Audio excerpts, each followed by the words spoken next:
Hello my dear friends, कैसे हैं। आज का वीडियो है क्लास 6 के स्टूडेंट्स के लिए। सब्जेक्ट है English, chapter number 2। Chapter number 2 के अंदर एक पोयम है the kite.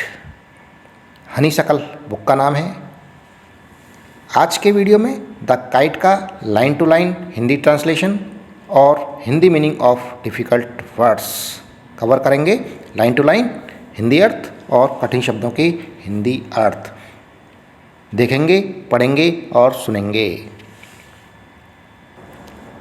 Poem Kavita the kite पतंग की ये आज पोयम है। ऑल ऑफ अस, हम सभी। ऑल ऑफ अस इसका अर्थ है हम सभी। लाइक पसंद करते हैं, टू फ्लाई उड़ाना, काइट्स पतंगें। हम सभी पतंगें उड़ाना पसंद करते हैं। हैव यू एवर ट्राइड, क्या आपने ट्राई किया है। हैव यू एवर, यू आप, एवर कभी, ट्राइड कोशिश की है। टू फ्लाई वन, उड़ाने की, वन कोई एक उड़ाने की कोशिश की है। कभी आपने कोई पतंग उड़ाने की कोशिश की है। रीड पढ़िए दिस पोयम, यह कविता। अबाउट ए काइट, एक पतंग के बारे में, अबाउट बारे में, ए काइट पतंग। As it flies in the sky, in the sky आसमान में, आकाश में। एज इट जैसे कि यह फ्लाइज उड़ रही है। हम सभी पतंगें उड़ाना पसंद करते हैं। क्या आपने कभी वह उड़ाने की कोशिश की है।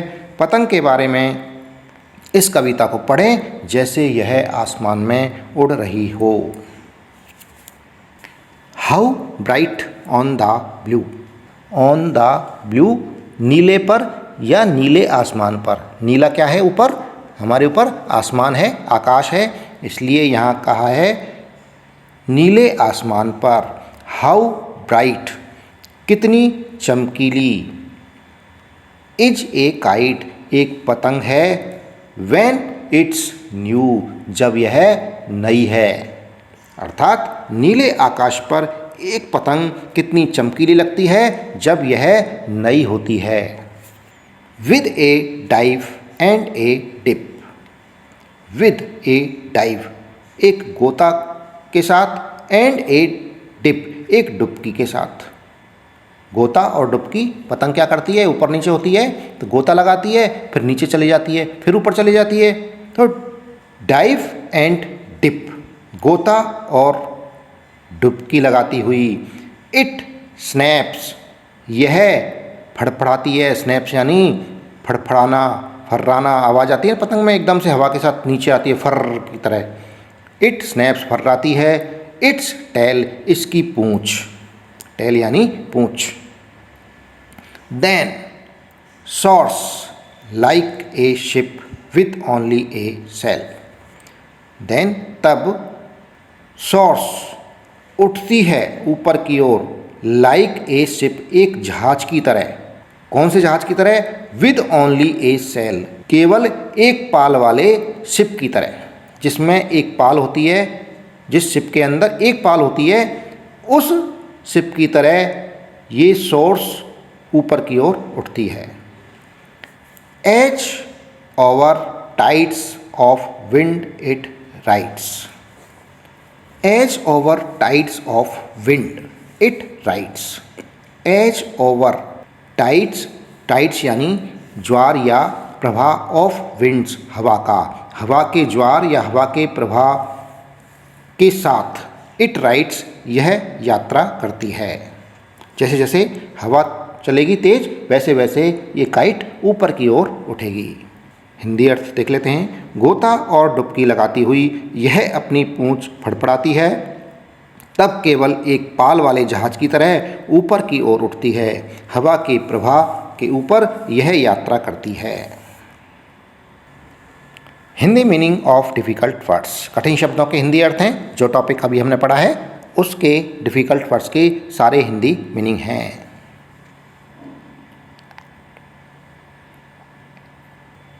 Hindi meaning of difficult words, जो टॉपिक पढ़ के आए हैं उसके डिफ़िकल्ट वर्ड्स के हिंदी मीनिंग्स हैं। Climbs to the crest of a gust and pulls. Climbs चढ़ती है, टू द क्रीस्ट शिखर पर, ऑफ ए गस्ट झोंके पर, झोंके के, कष्ट यानी झोंका, क्रीस्ट यानी शिखर, झोंके के शिखर पर, एंड पूल्स खींचती है। जैसे जैसे पतंग ऊपर उठती है, हवा चलती है, तब वो डोरी उसकी होती है, उसको वो पतंग खींचती है।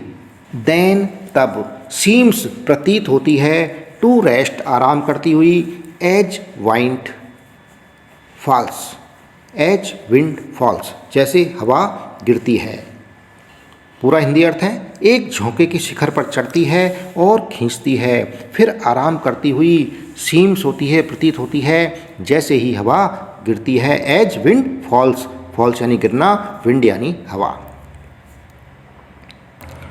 When string goes slack, slack यानी कम हो जाना, ढीला हो जाना।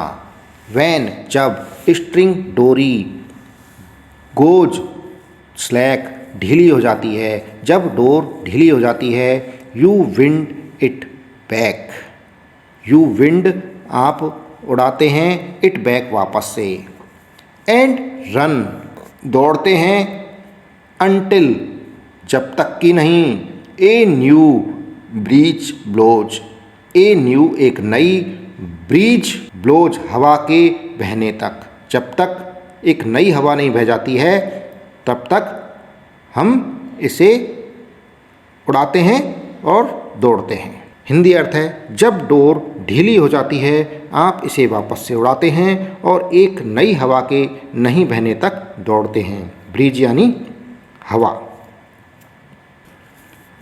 And its wings fill, and और इट्स इसके, विंग्स पंख, फिल भर जाते हैं, एंड अप इट गोज, और, एंड यानी और, अप ऊपर, इट गोज यह चली जाती है, और यह ऊपर की ओर चली जाती है।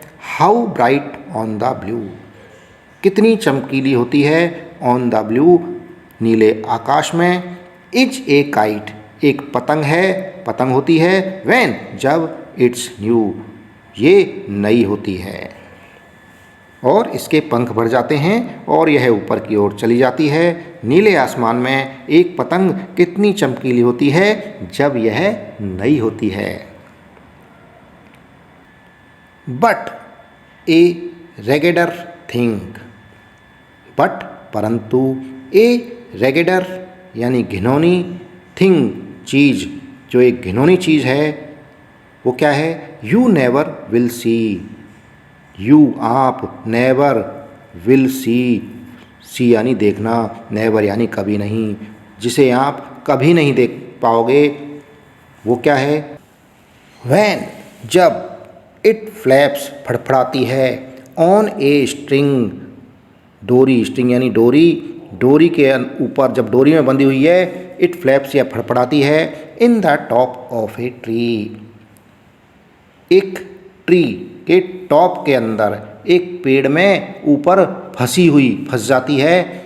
जब डोरी हमारे हाथ में हो और पतंग पेड़ के अंदर हो तब क्या होगा, ए रेगेडर थिंग, एक घिनौनी बात होगी हमारे लिए, जिसे हम यू नेवर विल सी, आप उसे देख नहीं पाओगे, वो आपको देखने में बिल्कुल भी अच्छा नहीं लगेगा, ना तो वो पतंग कटी, ना हम उसे ढंग से उड़ा पाए, वो पतंग एक पेड़ में जाकर फंस गई। तो ये हो गई एक घिनौनी बात। Hindi meaning of difficult words, कठिन शब्दों के हिंदी अर्थ हैं।